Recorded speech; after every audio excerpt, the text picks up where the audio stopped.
Welcome back to Chicago. Here in Chicago, crime, violence, and gangs have a long and infamous history together. But tonight, this city is under siege with a deadly explosion of crime violence. Here's the front page of the Chicago Sun-Times. There have been a number of murders. This story is about a 13-year-old boy who took 6 shots to protect a little girl. This is big news in this city. And like almost everything else in Chicago, politics is at the middle of it.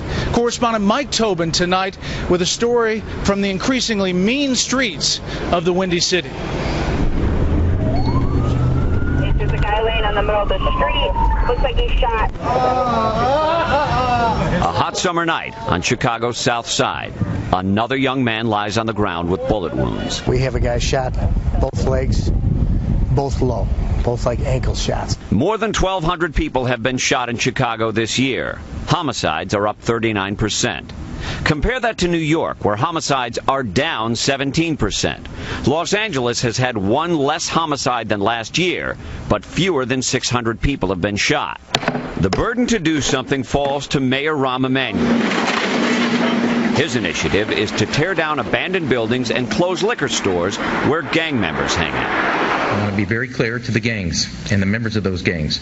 You will not find shelter in the city of Chicago. The mayor and his police superintendent have also altered their strategy from special gang-fighting units to more beat officers on the street, drawing criticism from city aldermen. From the Latin Kings to the gangster disciples and the vice lords, there are 625 gangs in Chicago, often warring with internal factions. There are 223 ongoing conflicts, drug disputes, and a never-ending cycle of vendettas. So Chicago has pioneered a database that tracks gangs in turf battles. Even the low-level gang members are entered. When they pop up on the police radar, link analysis shows their affiliation and past arrests.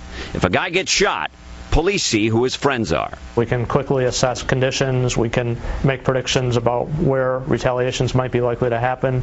Out on the South Side, Sergeant Tom Ryan enters names from this shooting in the computer. They're running the names right now. It's going to pop if they're gang related, if they're ever been arrested and associated with gangs. We're going to have that information now. What's this all about? What happened? There's blood laying on the ground. Each of these orange pieces of paper over here marks a shell casing laying on the ground. There are 2 different calibers of bullets. That tells you 2 weapons, probably an exchange of gunfire right here at this location. And witnesses have described a white SUV that drove away from this location. Someone had spotted the vehicle going down 55th near California. The SUV was found about a half-mile away, a gun under the seat, and violent gangs are connected. Anticipating retaliation, police now know who to watch. In Chicago, Mike Tobin, Fox News.